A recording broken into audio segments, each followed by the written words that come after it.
हाँ जी अक्षत, क्या हाल है बेटा? सर बढ़िया है। कैसा रहा है अपना पास? ट्वेल्थ का जैसे पेपर वेपर निकल गए हैं, उसके बाद अब सीयूईटी मेरे ख्याल से चल रहे थे, वो भी खत्म हो गए। कैसा लग रहा है अब? हाँ सर, अब अच्छा लग रहा है। मतलब बोर्ड जब खत्म हुए थे इतनी खुशी नहीं हो रही थी, क्योंकि लग रहा था अभी तो सीयूईटी है, फिर से वो सब दोबारा पढ़ना है। लेकिन अब सीयूईटी थोड़ा खत्म हो गया तो एक थोड़ी सी रिलैक्स हो गई है स्टेट, क्योंकि अब तो रिजल्ट जब तक नहीं आगे? आता रिलैक्स है। वो तो है ही, वो तो है ही। आगे क्या सोचा है? तो आगे मेरा जो मेन प्लान तो अभी ये है कि अगर मेरे को अच्छा कॉलेज मिल जाए सीयूईटी के थ्रू, तो मैं बीकॉम ऑनर्स कर लूँ एंड फिर मैं बाकी जो 3 साल में एक्सप्लोर कर लूँ कि किस साइड जाना है एग्जैक्टली। थोड़ा टाइम मिल जाएगा तो अभी तो वही प्लान है। बढ़िया बढ़िया। कॉमर्स का कैसे सोचा था? कॉमर्स का ऐसे ही सोचा था या प्लानिंग की थी? नहीं सर, मतलब कॉमर्स का ना मेरा बड़ा अलग सा एक्सपीरियंस था कि मैंने कॉमर्स क्यों ली थी।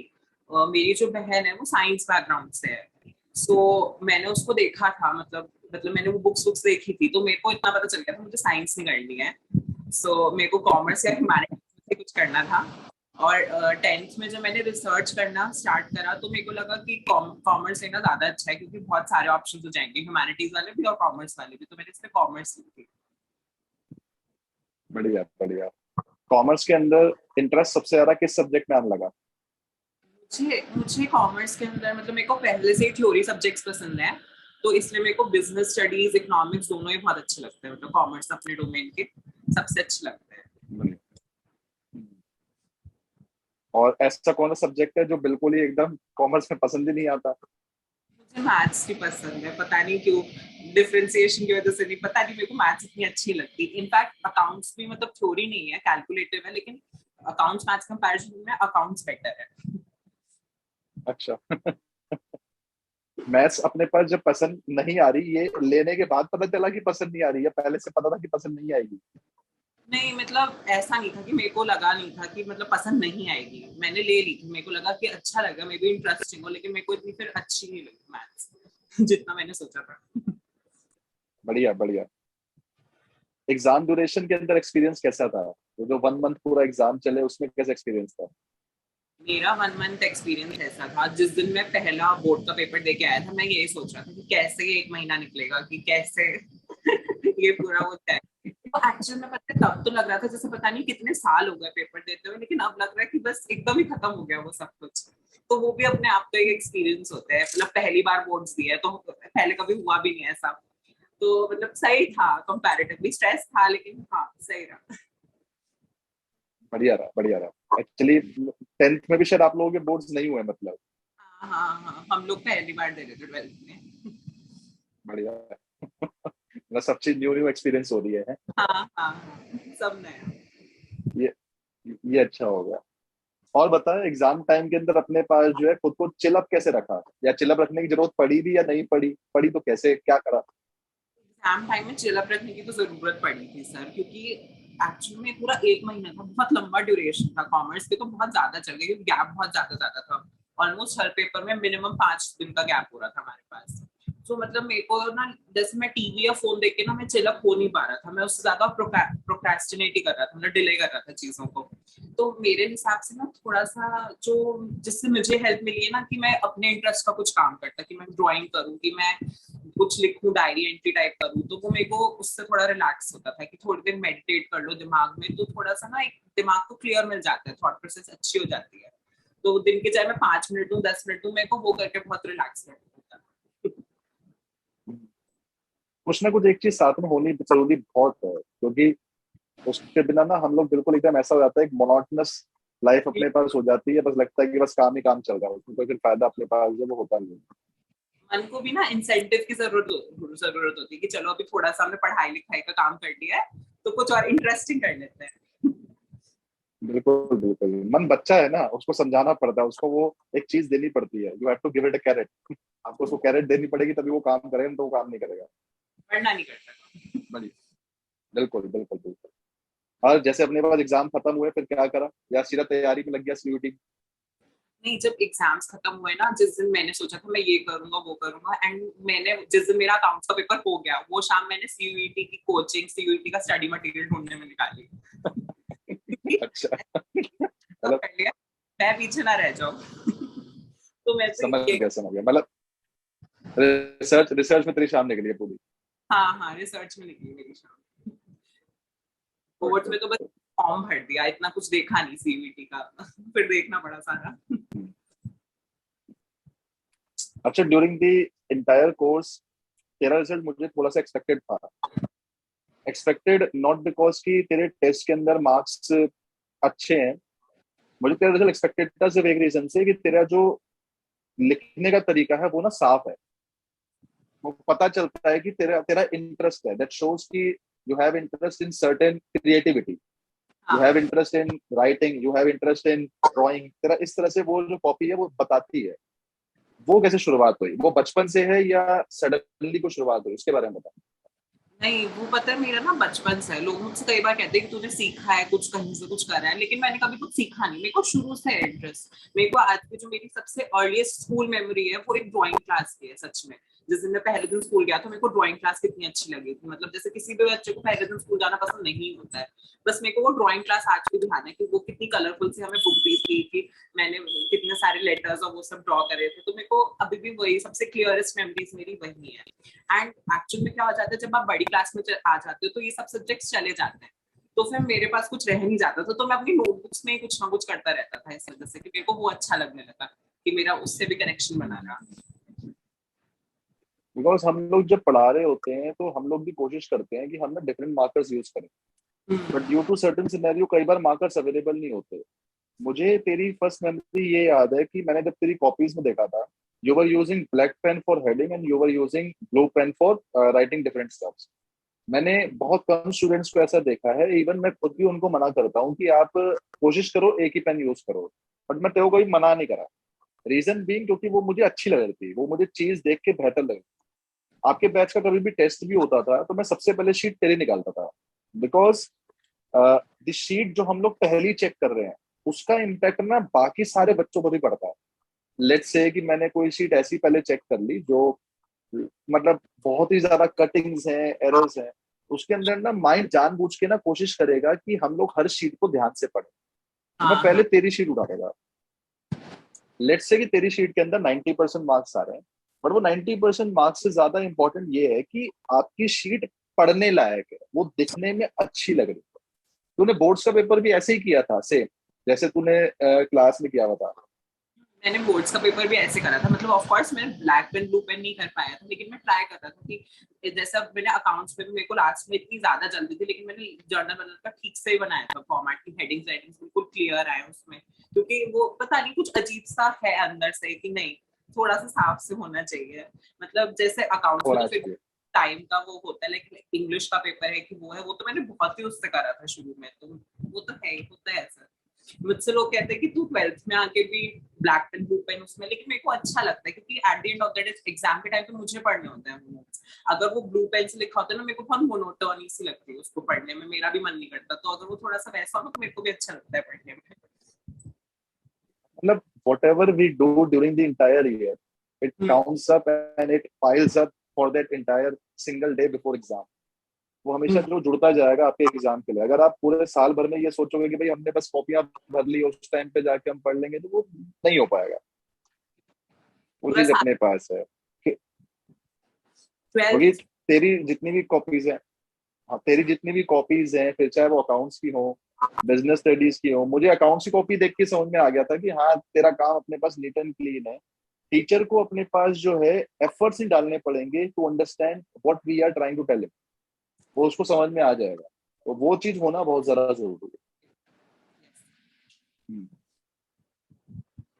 ये जो चीज अपने पास क्रिएटिविटी की है, जैसे मान ले कि तुझे एक इंटायर एसे लिखना है फॉर 100 वर्ड्स, एंड तेरा टीचर उसमें से ज्यादा 30 से 40 वर्ड ही पढ़ेगा, तो तू कैसे उसको वो 30 या 40 वर्ड पढ़वाएगा? मुझे उसके कुछ की पॉइंट्स बता। हाँ देखो, ऐसे जब भी हम लिखते हैं तो हमें लगता है कि बस लंबा लंबा सा पैराग्राफ बना दिया है। तो मैं खुद नहीं पढ़ना चाहूंगा, मैं ऐसे सोचूंगा कि ऐसा क्या चीज होगी जो मुझे अट्रैक्ट करेगी, जो शायद सामने वाले को भी अट्रैक्ट करे। फॉर एग्जाम्पल, जब मैं 9th स्टैंडर्ड में था, एक कॉम्पिटिशन था, हमें उसमें ऐसे ही लिखना था। सो मैंने क्या किया था, सब लोग अपना ब्लू पेन लेके आ गए थे, मैं अपना पूरा घर से स्टेशनरी का सेट उठा के ले गया। सो सबसे पहली चीज जो होगी कि हम लोगों को एक शीट अच्छी लेनी है, ऑफ कोर्स ये शीट थोड़ी अच्छी हो, वो नोटबुक का खराब सा फटा हुआ पेपर नहीं होना चाहिए। और उसके बाद उसकी हेडिंग बहुत इंटरेक्टिव होनी चाहिए, जो उसको कन्वे करे। हेडिंग में भी हमें कोई आइडिया ऐसा देना चाहिए कि जिससे पता चले कि हाँ ये चीज किस बारे में है। कि अगर हम लोग फॉर एग्जाम्पल प्लांट्स के बारे में, एनवायरमेंट पे ऐसे लिख रहे हैं फॉर एग्जाम्पल, तो उसके साइड में हम हेडिंग में थोड़ा सा कुछ एनवायरमेंट से रिलेटेड बनाए, कि हम प्लांट्स बनाए, थोड़ी सी लीव्स बनाए। एंड उसके बाद जब हम पैराग्राफ लिखना स्टार्ट करें तो पैराग्राफ्स में लाइंस का गैपिंग होनी चाहिए अच्छे से। ज्यादा लंबे पैराग्राफ्स भी नहीं होने चाहिए कि उसको भी डिफिकल्टी हो। एंड साथ साथ में थोड़ा बहुत इलस्ट्रेशंस में ऐड करूंगा फिर, कि थोड़ा सा और इंटरेक्टिव लगे। जैसे अब हम कोई भी अच्छी बुक पढ़ते हैं तो हम लोग उसमें इमेजेस को देख के थोड़ा सा और विजुअलाइज करने में हेल्प होता है, थोड़ा और अट्रैक्ट होता है उस पेज के अलावा। सो मेरा तो यही रहता है कि मैं राइटिंग में भी फिर ऐसे करता हूँ। And of course read quote से भी शुरू करना चाहिए, कोट या पोएम भी ऐड करनी चाहिए जो थोड़ा राइमिंग को ऐड करे। सो यही है टिप्स तो। It's just to stay away from the crowd, what everybody else doing, थोड़ा सा उससे अपने पर से हमें अलग करना होगा, तभी वो पढ़ पाएंगे, नहीं तो वो नहीं पढ़ पाएंगे। नहीं पढ़। तेरा जो अकाउंट्स का पेपर था, उस पेपर के मार्क्स से तूने क्या फील किया? इधर it could have been better, इधर इट वाज बेटर, इधर इट वाज बेस्ट, तूने क्या फील किया? मैंने ये फील करा कि मतलब जब मेरा जिस दिन रिजल्ट आया था ना, मैं अकाउंट्स के नंबर देख के थोड़ा शॉक हुआ था। कि मैंने कहा कि ये मतलब इतने भी बुरे नहीं है जितना मुझे लग रहा था शायद से, क्योंकि साल भर हमने क्वेश्चंस करे, लेकिन जैसे लगता है ना लास्ट में कि पता नहीं कुछ एक फिगर अगर गलत हो गई हो, या टीचर ने पता नहीं कैसे चेक करा कि नंबर सारे चले जाए। तो मैं ये तो कहूंगा कि हाँ मतलब अच्छा था मेरे हिसाब से, लेकिन ये ना और अच्छा हो सकता था। लाइक एमसीक्यूज में मेरे गलत हुए होंगे, जो मेरे 4 नंबर भी गए हैं पूरे पेपर में, वो इसलिए गलत हुई क्योंकि मेरा टाइम मैनेजमेंट थोड़ा लास्ट में जाके वो हो गया था कि मैं एमसीक्यूज को ज्यादा अच्छे से नहीं पढ़ पाया। तो मे बी वो वहां चले गए, तो मैं इससे थोड़ा बेटर कर सकता था, लेकिन मैं सेटिस्फाइड हूँ, वो जो भी हुआ वो मेरे से। नाइस। देख, बीइंग अ टीचर, हम लोगों को ना ऑफन एज सब हल्का हल्का पता होता है, हल्की हल्की चीजें ना आइडिया रहती है कि किस बच्चे का पेपर छूटेगा या क्या होगा। जैसे मैं तेरा बताऊं, ऑन दी स्ट्रेंथ पार्ट मुझे ये पता था कि तेरा पेपर साफ होगा, तो मुझे उसमें कोई चीज ना बताने की नीड नहीं है। ऑन दी वीकनेस पार्ट मुझे यही पता था कि तेरा पेपर छूटेगा। रीजन बीइंग, जब हम लोग क्लास में अपने पास टेस्ट लेते हैं, तो उन क्लास के टेस्ट में ना हमें पता चल जाता है कि स्पीड कहाँ पे लैक हो रही है, एंड दैट्स नॉट बिकॉज कि वो स्पीड तेरी क्रिएटिविटी की वजह से लैक हो रही है। वो स्पीड तेरी इसलिए लैक हो रही है क्योंकि जो एक वन मार्कर है, the amount to be return in that question, वो तूने थोड़ी सी अपने पास क्या लिखी हुई है, ज्यादा लिखी हुई है। इस वजह से अपने पास जो मुझे थोड़ा सा आइडिया तो था, बट एग्जाम टाइम में ना हम लोग जानबूझ के ना इन चीजों के ऊपर जो ज्यादा फोकस नहीं करते। होता क्या है कि एक छोटी सी मिस्टेक अगर आपको कोई बता दी जाए ना, तो हमारा ध्यान ना ऐसी कई सारी मिस्टेक की तरफ चले जाता है। तो हम सोचते हैं कि बच्चा उस टाइम पे ऑटो पायलट पे जाए, उसको अपने पास जो पता होगा। तो जब तूने मुझे अपना रिजल्ट बताया था ना, मुझे पहले से ही आइडिया हो गया था कि हाँ ये 4 मार्क्स इसके या तो एमसीक्यू में गए होंगे, या फिर कोई एक ऐसा क्वेश्चन होगा जिसमें एबीसीडी के पार्ट्स होंगे। जैसे लेट्स से क्वेश्चन नंबर 4 है, उसमें एबीसीडी के पार्ट्स है, कोई ऐसा क्वेश्चन होगा। But result is all good, result तेरा जो अपने पास है अच्छा है। At least that is that I have expect, उससे थोड़ा ज्यादा है। तो मैं तेरे रिजल्ट को ये नहीं कहूंगा कि तेरा रिजल्ट बहुत अच्छा है, लेकिन जितना हम लोगों ने एक्सपेक्ट किया था उससे बहुत बेहतर है। तो इट्स गुड, हाँ, इट्स वेरी वेरी गुड। बाकी सब्जेक्ट के अंदर परफॉर्मेंस कैसी रही? सबसे ज्यादा तू खुश किससे हुआ? कौन सी परफॉर्मेंस ने तेरे को बहुत ज्यादा खुश किया कि हाँ यार मजा आ गया रिजल्ट देख के? सब मतलब ना, जब रिजल्ट आया था मैं बहुत ज्यादा नर्वस था अपने रिजल्ट को लेके, क्योंकि मेरे जैसे जो डोमेन्स के पेपर थे, जैसे अकाउंट्स है, इकोनॉमिक्स है, बीएसटी है, ये मुझे पता था कि सही गए, मतलब खराब नहीं कहूंगा मैं इतना ज्यादा। लेकिन जो मेरा इंग्लिश का पेपर था वो मेरा अच्छा नहीं हुआ था। जो टाइम मैनेजमेंट की कमी हुई वो इंग्लिश में हुई मेरे साथ, कि लास्ट के 5 मिनट बचे थे एंड मेरे पास लिटरली 1.5 राइटिंग स्किल बचा था टोटल। और मेरे को इतनी ज्यादा नर्वसनेस हो रही थी उस समय, एंड ऊपर से इंग्लिश में कॉम्प्रिहेंशन डिफिकल्ट आया था इस बार, मतलब जो मुझे लगा।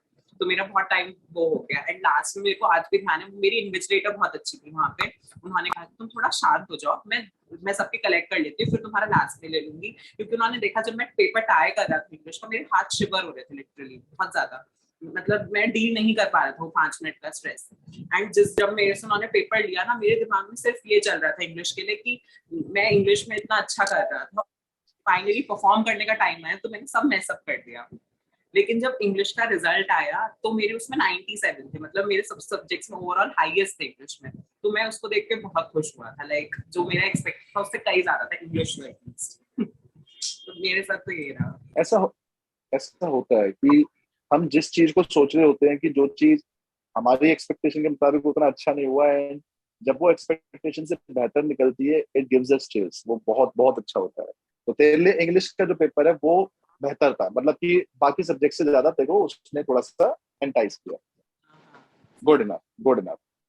एग्जाम टाइम के अंदर अपने पास जैसे प्रिपरेशन चल रही थी, एज यू हैव मेंशन, तू राइटिंग कर रहा था, जर्नलिंग डायरी एंट्री जो तू वो कर रहा था, और क्या चीजें चल रही थी? Was you were reading any kind of books? तू कोई बुक्स पढ़ रहा था उस टाइम पे, या तू वॉक कर रहा था? मतलब मेरा जो मेन फोकस है वो ये है कि स्टडी को छोड़ के what are you doing for relaxing? जो तूने बताया कि तू जर्नल लिख रहा था, डायरी एंट्री कर रहा था, but were you were doing for exercise? Exercise के लिए क्या डाइट तू क्या ले रहा था, वो बता। मेरा साथ क्या है कि जैसे एक्सरसाइज का ऐसा कुछ टाइम मैंने सेट अपार्ट नहीं कर रखा, वो जो चीज गलत है मेरे को करनी चाहिए। लेकिन मैं क्या कर रहा था, जैसे मेरे लिए क्या एक्सरसाइज है कि मैं अपने पौधों, मेरे को जैसे गार्डनिंग का बहुत शौक है, मैंने लॉकडाउन में हैबिट डेवलप करी थी गार्डनिंग करनी है। तो जो हमारे घर का टेरेस है मैं वहां जाता था सुबह सुबह यूजुअली। तो वहां पे इतने सारे प्लांट्स हैं, उन सबको देखना, उनमें पानी डालना, उसकी इतनी कसरत हो जाती है क्योंकि वो बहुत टाइम टेकिंग काम हो जाता है मेरे लिए। एंड जब आप गार्डनिंग को एज अ हॉबी ले लेते हो ना, तो केवल पौधों में पानी देना नहीं होता, एक एक पौधे को चेक करना होता है कि इसकी मिट्टी में कॉम्पोस्ट डालना है, कि लीव्स में ब्लैकनिंग हो रही है कि येलोइंग हो रही है, उसका रीजन ढूंढना है, प्रूनिंग करनी है, क्योंकि ऑफ कोर्स हमारे पेपर मार्च और अप्रैल में होते हैं। सो इट्स लाइक गार्डनर के लिए वो पैराडाइज का टाइम होता है, क्योंकि स्प्रिंग होती है, स्प्रिंग में सबसे ज्यादा गार्डनिंग करी जाती है। सो एक तो मेरे लिए ऑफ कोर्स गार्डनिंग थी। एंड डाइट में ऐसा कुछ नहीं था, मैं ज्यादा डाइट पे नहीं ध्यान दे रहा था, लेकिन हाँ जो भी मैं खा रहा था वो घर का खा रहा था मोस्टली। सो ऐसा नहीं था। एंड इनफैक्ट जैसे होली आई थी, तो एक होली मेरे लिए बहुत अच्छा डिस्ट्रैक्शन साबित हुई, क्योंकि ना मतलब क्या होता है ना कि हम लोग जब अपने रूम में बस पढ़ रहे होते हैं ना, तो लगता है कि जैसे पता नहीं कभी खत्म ही नहीं होगा। लेकिन एक होली का पूरे टाइम में एक ऐसा दिन था जिसमें मैंने आधा दिन पूरा मतलब इंजॉयमेंट को डिवोट करा, आधा दिन पढ़ाई को। तो मेरा दिन आज भी बहुत मेमोरेबल लगता है मेरे को।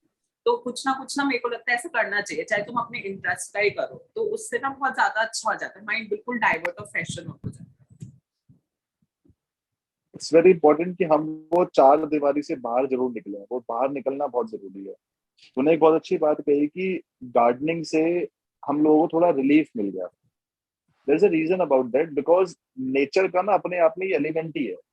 Nature affects nature. तो प्रकृति है वो सामने वाले आदमी का नेचर, उसका जो ह्यूमन टेंडेंसी है वो अफेक्ट कर देती है।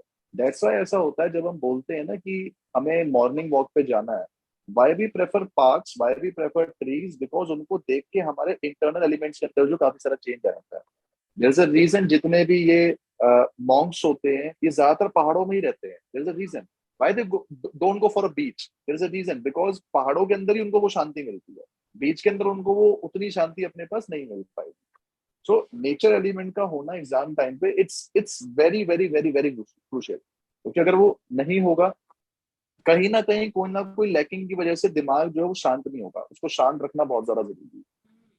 गुड हाँ। इनफ। मुझे ये बहुत अच्छा लगा कि तूने हॉबी पकड़ी गार्डनिंग की। That's very very important. मेरी एक और स्टूडेंट है अंकिता, उसने भी अपने पास लॉकडाउन में गार्डनिंग की अपने पास पूरी पूरी हॉबी पकड़ी। तो उसका जब भी कोई नया प्लांट में कोई फ्लावर या कोई फ्रूट भी आता है ना, जैसे टोमेटो प्लांट उसने लगा, उसमें नया नया टोमेटो आया ना, वो इतना इतना खुश हो जाती है। और उसने मुझे फोटो भेजी, उस फोटो को देख के मैं भी इतना चीयरअप कर रहा, मैं कहा यार वाओ यार, दिस इज सो ब्यूटीफुल। तो वो चीज अच्छी लगती है। There must be an hobby. मेरी लास्ट टाइम गौरी से बात हो रही थी तो गौरी मुझे बता रही थी, शी वॉज एक्नॉलेजिंग कि मैंने सर अपनी हॉबी को उस पीरियड के अंदर टाइम नहीं दिया, और उसकी वजह से एग्जाम के अंदर थोड़ा सा अपने पास जो लैक हो गया। तो इट्स नॉट लाइक कि हम खाली स्टडी करते रहे, इट्स अबाउट कि आपने स्टडी इस तरह से करनी है कि आपके दिमाग पे वो चीज हावी ना हो, आप उस चीज को बहुत ज्यादा अच्छे से करें। अच्छा, क्लास के दौरान हम लोग काफी सारे जो क्वेश्चन है वो क्लास में कर रहे थे, बहुत सारे क्वेश्चन ऐसे भी थे कि हम लोग होमवर्क में भी दे रहे थे। उस होमवर्क वाले एलिमेंट को तू कैसे कर रहा था, कर रहा था या नहीं कर रहा था, और उसको अगर तूने किया तो उसको एग्जाम टाइम के अंदर उसका यूज क्या हुआ? तो क्या होता है कि जैसे आप जब क्वेश्चंस क्लास में करा रहे होते हो तो एक वो होता है कि हमें आपके साथ भी कीप अप करना है, हमें अपनी स्पीड भी देखनी है। लेकिन जो होमवर्क होता है ना उससे क्या होता है ना कि हमें समझ आ जाता है, वो रिफ्रेश हो जाता है।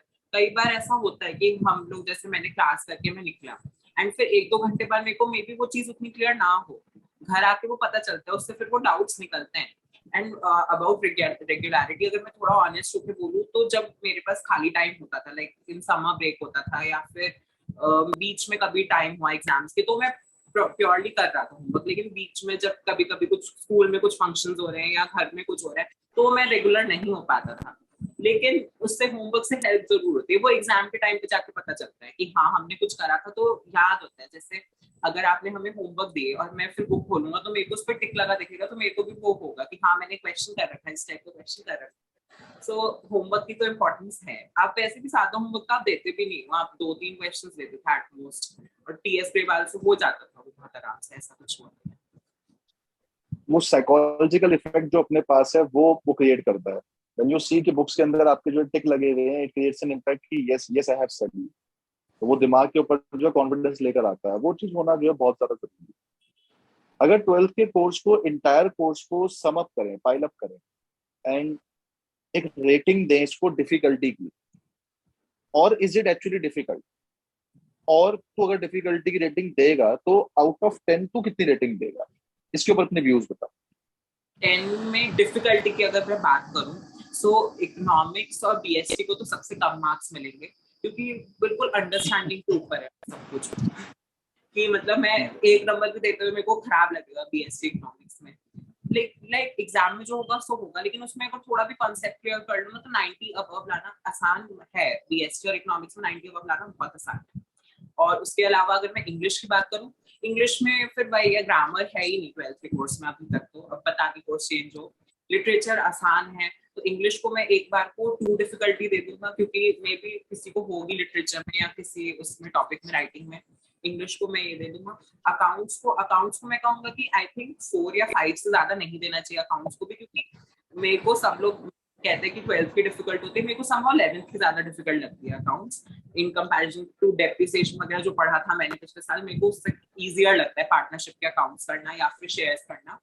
एंड स्पेशली जब अकाउंट्स में जर्नल ही जर्नल है, मतलब ऐसा कुछ ज्यादा लेजर नहीं है। इस बार 12th में जर्नल ही है, मतलब जब सबने मुझसे बोला था मेरे को बिलीव नहीं हुआ था, मैंने कहा इजी चीज कैसे। तो लेकिन वो जर्नल ही जर्नल है, क्योंकि मोस्टली टॉपिक्स जो होते हैं ना अकाउंट्स में, चीज है ना कि जब टॉपिक्स चेक हो जाते हैं, जैसे कैश फ्लो का टोटल मैच होता है, बैलेंस शीट का टोटल मैच होता है ना, एक सेटिस्फैक्शन आती है एग्जाम में, कॉन्फिडेंस बनता है कि हमने क्वेश्चन सही कर दिया, कि जब वो टोटल सेम आता है। जब मेरे को भी ध्यान है, मेरे को बोर्ड्स में इतनी खुशी हुई थी जब मेरा कैश फ्लो का टोटल सही आया था। सो अकाउंट्स को मैं 3-4 से ज्यादा नहीं दूंगा। मैथ्स के लिए ये है कि हाँ 6 या 5-6 इज मैक्सिमम। मैथ्स मेरे लिए इस तरह की कहीं ना कहीं मेरी लैक ऑफ प्रैक्टिस भी रही मेरी तरफ से, वरना मैथ्स हो सकता है आसानी से। लाइक अब हर साल पेपर का पैटर्न बदलता है, तो हमें कोई प्रिपरेशन उस हिसाब से करनी चाहिए। लेकिन कोई भी ऐसा सब्जेक्ट नहीं है जिसमें आप मेहनत करो और फिर नंबर ना आए, तो ऐसा कुछ नहीं है। 11th क्लास के जब एग्जाम हुए अक्षर, वहां पे इफ आई मे आस्क, वहां पे जो तेरी परसेंटेज थी और जो तेरी 12th में परसेंटेज है, जब तू 11th से 12th में आया तो हमें ना लगता है ऐसा कि 12th is very very tough. 12th के अंदर हमारे वो मार्क्स नहीं आ पाएंगे जो मार्क्स हम अपने सीनियर के मुंह से सुन रहे हैं कि 96 आ भी सकते हैं क्या, 100 आ भी सकते हैं क्या। मुझे उसके बारे में बता कि 11th में क्या मार्क्स थे, एंड जब मैं 12th में आया मैंने भी ये चीज सोची थी, बट समहाउ मुझे वो कैसी लग रही थी, वो अचीवेबल लग रही थी नहीं लग रही थी। एंड ड्यूरिंग दी कोर्स तूने कुछ स्पेशल किया या नहीं किया, या वो मार्क्स अपने पास जो है जो मिले वो तेरे को लगा यार ये तो बहुत इजी था? उसके बारे में अपने व्यूज बता। सर 11th का जो कोर्स है वो थोड़ा ऑलरेडी नया होता है, क्योंकि हमने 10th में नहीं पढ़ा होता कुछ भी। 11th मेरे को कंपैरेटिवली डिफिकल्ट लगती थी, बिकॉज इनफैक्ट अकाउंट भी मेरे को डिफिकल्ट लगती थी 11th तक तो एटलीस्ट। जब मेरा रिजल्ट आया था उसमें मेरे मार्क्स ज्यादा अच्छे नहीं थे, मैं सेटिस्फाइड नहीं था, वरना फाइनल का रिजल्ट मेरे को एक्सपेक्टेड था लेकिन नहीं आए थे। तो जिस दिन हमारा रिजल्ट डिक्लेयर हुआ था, जब मैं 12th में था, जिस दिन रिजल्ट डिक्लेयर हुआ था और मैंने नंबर देखे थे बच्चों के कि किसी के अकाउंट्स में 100 है, किसी के बीएसटी इकोनॉमिक्स में 100 है, तो मैं पता है सोचता था, मैंने कहा यार ये आ भी सकते हैं 100, एक नंबर की भी गलती नहीं है। तो वो तो लगता है थोड़ा इंटिमिडेटिंग होती है 12th। एंड प्लस 12th एक ऐसा साल था जो हमने बिल्कुल भी ऑनलाइन नहीं करा, पूरा ऑफलाइन था 12th। सो एक लगता है ना पूरी जर्नी होती है 12th की, कि बिल्कुल ही वो जो 12 महीने हम पढ़ते हैं वो एक साथ ही बोर्ड्स में वो होता है।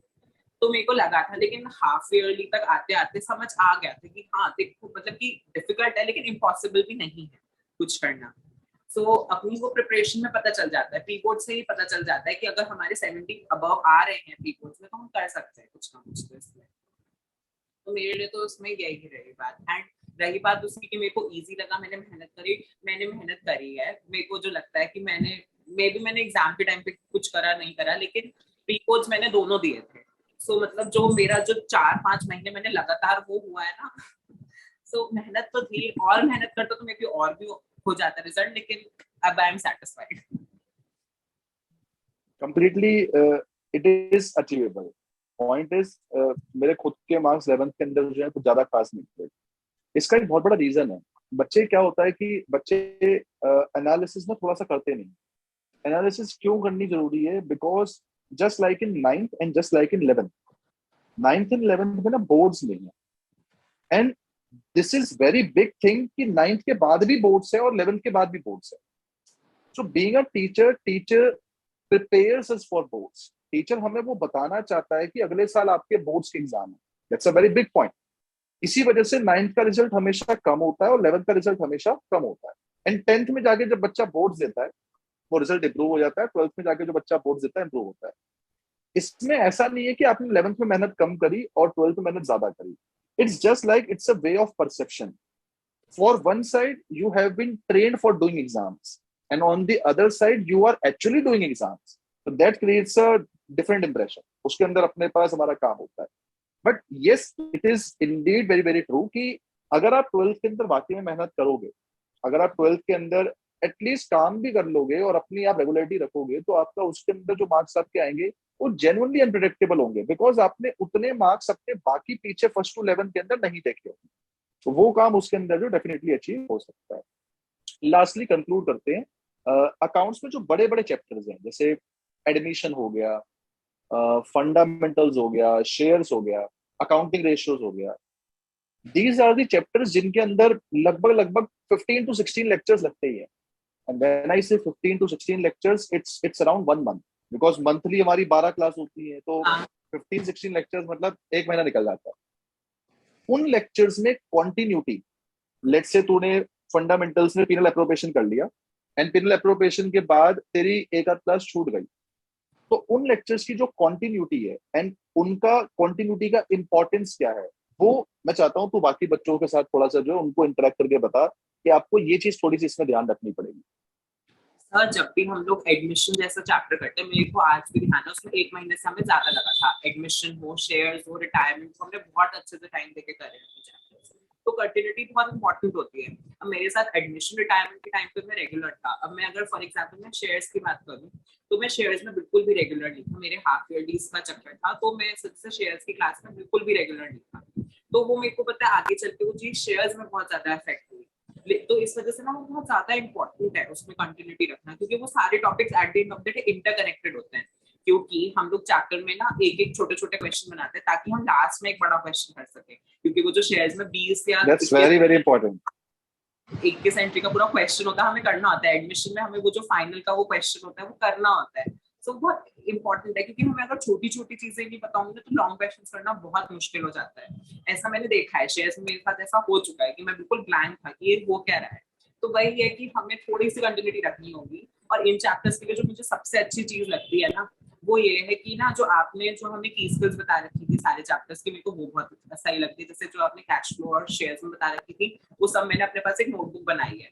आपने मुझसे अराउंड जुलाई अगस्त में ही बोला था कि अक्षत एक छोटी सी या पतली सी नोटबुक बनाओ जिसमें सारे तुम फॉर्मूलाज लिखो एग्जाम टाइम के लिए, कि केवल फॉर्मूला की बुक में सब स्कैटर्ड होता है। एंड वो मैं आपको बता रहा हूँ सर, जेन्युइनली मेरे को इतना ही हेल्प हुई है ना उस चीज से। मेरे को सीयूईटी में भी हेल्प हुई है। अब मैं रात भर बैठ के मैं पूरी डीके गोयल या टीएस ग्रेवाल नहीं छाट सकता फॉर्मूलाज के लिए। तो वो जो एक साथ लिखे हुए सारी की स्किल्स होती हैं, ये आपकी हर चीज का परसेंटेज की सेबी के अकॉर्डिंग कितना आना चाहिए, कंपनीज एक्ट के अकॉर्डिंग कितना आना चाहिए, वो जब सब साथ में लिखाते हैं ना बहुत हेल्पफुल होता है। तो आगे के बच्चों को तो यही सबसे बड़ी टिप है कि अपनी नोटबुक बना लो, वो पतली वाली। रेशियोज में, एडमिशन में इतनी हेल्प होती है ना हिडन एडजस्टमेंट्स और उसके लिखने में, तो वो बहुत अच्छा रहता है, सबसे बेस्ट रहता है। ये तो है, ये जो तू कह रहा है कि नोटबुक बनानी है, ये बहुत एक अच्छी हैबिट है, बिकॉज ये खाली अभी के लिए नहीं, आगे के लिए भी बहुत ज्यादा यूजफुल है, काम बहुत आती है। मैंने, टू बी वेरी ऑनेस्ट, मैंने अपने टाइम पर जो है ये चीज नहीं बनाई, but I have seen student जिन्होंने ये हैबिट अडॉप्ट करी है और उनका रिजल्ट भी अपने पास जो काफी काफी अच्छे लेवल पर जो इम्प्रूव हुआ। जो तेरे यंगस्टर्स हैं जो इस साल अभी करंटली 12th में है, consider it as an advisor. एक एडवाइस देनी है तुम्हें उसको, लेकिन एक ही एडवाइस देनी है। वो एडवाइस क्या होगी कि कैसे करना चाहिए 12th में? Only one advice. Only one advice.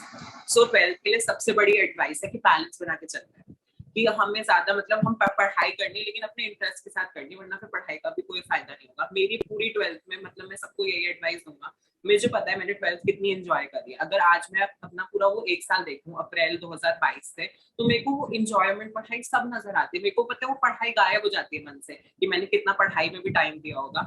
मेरे को बस वो इंजॉयमेंट रहता है। थोड़ा सा ना बैलेंस बना के चलो कि अपने टास्क पहले करो। मैंने कई चीजों में, मैं ऑनेस्टली कहूंगा कि मैंने प्रोक्रेस्टिनेट करा है बहुत सारी चीजों में, तो मैं चाहता हूँ कि कोई वो ना करे। अपने डेली टास्क बनाओ, थोड़ा ऑर्गेनाइज बनो और थोड़ा सा बैलेंस बना के चलो, हो जाएगा। लास्टली अक्षत, एनीथिंग, तू मेरे साथ एक साल से कनेक्टेड है, you must have seen some point of things that I should work upon. वो चीजें क्या होंगी? Any 2 to 3 things that I should work upon. Being a teacher, तुझे लगा कि यार ये चीज और बेहतर होनी चाहिए, I should work upon. Sir personally मैं बताऊं कि हमारा पूरा टाइम मतलब जैसे ऑनलाइन नहीं था, ऑफलाइन बैच था, तो मेरे को कभी ऐसा लगा ही नहीं। मेरे को आज भी फर्स्ट क्लास याद है जिसमें आपने गुडविल पढ़ाया था, तो मेरे को इतना आसान लगा था। मेरी वो डेमो क्लास थी और फिर मैंने घर आके कह दिया था कि हाँ मैं ट्यूशन ज्वाइन कर रहा हूँ, मेरे को और कुछ सेकंड वो थॉट रखना नहीं है इस चीज में। तो मेरे को नहीं लगता, मतलब मैं ना आपका होगी कि मैं आपने कुछ वीकनेस बताने को कहा, लेकिन मैं आपकी जो सबसे बड़ी स्ट्रेंथ ये है कि आपका कनेक्शन अच्छा है बच्चों से। सभी बच्चों से, हम कितने सारे बच्चे थे, सबका आपको पता था कि किसका क्या वीक है, किसको कहाँ दिक्कत आ रही होगी। और इनफैक्ट मेरे को भी ध्यान है, आपने कितनी बार मेरे को कितनी हेल्प करी है कि आपने मुझसे मेरा प्री बोर्ड का पेपर मंगवाया था, आपने वो सब पॉइंटर्स लिखे थे जो मेरे को इम्प्रूव करने थे उसमें। तो वो बहुत कंसिडरेट था। एंड जो आप इतनी सारी की स्किल्स बताते हो क्लास में, वो भी बहुत हेल्पफुल होती है। तो आप उसे भी कंटिन्यू रखो, क्योंकि बच्चों के ना आगे कॉम्पिटिटिव में वो बहुत काम आती है वो चीजें जो आप तब बताते हो। तो आपको आई डोंट थिंक सो कुछ वर्क अपॉन करने की जरूरत है। आप क्लास में भी बातें करो, तो ऐसा नहीं केवल पढ़ाई पढ़ाई की बातें, आप अपने भी एक्सपीरियंसेस शेयर करते हो, तो वो बहुत वैल्यूएबल होता है। तो मेरे हिसाब से तो आपको उसी को कंटिन्यू रखना चाहिए, तो बच्चों को अच्छा ही लगता है। Thanks a lot, Akshat. Thanks a lot. But yes, I do feel there are some things to work upon. जैसे मैं तेरे को बताऊं, for the past 3 years, ये मेरा इस सेशन में ये 4th बैच होगा। मैं पिछले 5-3 साल से ना एक टारगेट रख रहा हूँ कि मुझे एक सेशन के अंदर नंबर ऑफ टेस्ट का जो मार्कर है वो 35 को क्रॉस करना है। But due to certain conditions वो 35 के क्रॉस नहीं हो पाता। But yes, at the same point of time मैं इसके लिए प्राउडली फील करता हूँ कि वो 35 टेस्ट हो पा रहे हैं।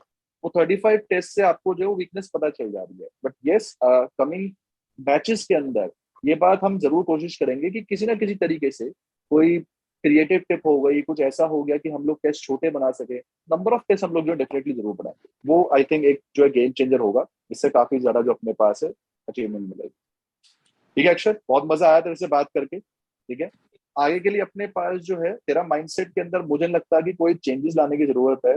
You have taking very very good hobby. तेरे पास एक अच्छी खासी हॉबी है, तेरा माइंडसेट ठीक है। बुक्स तू पढ़ ही रहा है। अभी करंटली कौन सी बुक पढ़ रहा है तू, इफ यू आर मैं रीडिंग? अगर मैं अभी बताऊं मैं कौन सी बुक पढ़ रहा हूँ, तो एक्चुअली में मेरे को इंडियन ऑथर्स बहुत ज्यादा पसंद है, तो मैं अपनी वही बुक्स पढ़ता हूँ। जैसे मेरे को सुधा मूर्ति रसकिन बहुत पसंद है, तो मैं वो पढ़ता हूँ। एंड मेरे पास एक है गौर गोपाल दास की करके एक बुक है, सो वो मेरे को मेरी मैम ने मेरे को गिफ्ट करी थी पिछले साल। सो मैंने वो पढ़नी शुरू करी क्योंकि फाइनली अब मेरे पास टाइम है। तो वो भी अच्छा है, उसमें वो लाइफ लेसन्स बता रहे हैं जो उन्होंने अपने सीखे हैं। सो मेरे को वो अच्छी लग रही है। That's very good book, that's wonderful book. वो बुक का नाम है the way of the monk, think like a monk. बहुत बहुत अच्छी बुक है। एक जय शेट्टी की बुक है अपने पास, थिंक लाइक अ मॉन्क, एक गौर गोपाल दास की बुक है अपने पास, the way of the monk. It's wonderful book. That's book is, मैंने पर्सनली बहुत सीखा उस बुक से। उस बुक के अंदर ना एक बहुत छोटा सा एग्जांपल है, मैं भी क्योंकि हम लोग कनेक्टेड है तो मैं खाली शेयर कर रहा हूँ। वो ना कहते हैं कि द थिंग्स जो हमारे आसपास होती है, हम उनको जिस तरह से ट्रीट करते हैं वो ना हमारे नेचर में आ जाता है। फॉर एग्जाम्पल, लेट्स से कि मैं घर पर आया और अपने ऑफिस से आके मैंने अपने बैग से चार्जर निकाला और मैंने चार्जर निकाल के बेड पे यूं फेंका। हमारे सबकॉन्शियस माइंड ना इस चीज को अडॉप्ट कर लेता है। हमारा सबकॉन्शियस माइंड ये अडॉप्ट कर लेता है कि once we have used such item, then it's of no use and we have an authority to throw such item. हमें इस चीज से बचना है। तो उसमें गौर गोपाल दास ने बहुत सुंदर एग्जाम्पल दिया है। वो ना बाथरूम में नहा रहे होते हैं, तो बकेट में ना पानी उन्होंने टैप चला रखा होता है, बकेट भर रही होती है, और किसी वजह से अपने पास क्या होता है कि वो पानी, वो जो फ्लो आ रहा है वो बकेट में ना जाके वो बाहर नीचे गिर रहा होता है। तो वो पैर मार के ना बकेट को पानी की उसमें ला रहे होते हैं, लाइन में ला रहे होते हैं, लेकिन होता क्या है, बकेट और आगे निकल जाती है। तो उस दिन ना उनका माइंड स्ट्राइक करता है कि यार ये क्या चक्कर है, मैंने इसको खाली एक किक मारी और किक मारने की वजह से मेरा काम और ज्यादा बढ़ गया। सो उससे उनको ये पता चला कि whatever we are doing with the things that that is surrounding us, वो हमारे सबकॉन्शियस माइंड में इनकॉर्पोरेट होता है, और वो हमारे जो आसपास के फ्रेंड्स हैं, रिलेटिव्स हैं, उनके नेचर में भी अपने पास जो है वो झलकना शुरू हो जाता है। If you are throwing things away, if you are just disregarding the things, then you will be arrogant, you will be very angry, और वो चीज आपके नेचर में झलकेगी। तो वो चीज मुझे सबसे बेस्ट लेक्चर लगता है और फ्रॉम दैट बुक। वो बुक पढ़, वो that is wonderful book, wonderful wonderful book. मैं तेरे को दो रिकमेंडेशन दे रहा हूँ अपनी तरफ से, ये दो बुक अपने पास जो जरूर पढ़ियो बेटा, ठीक है।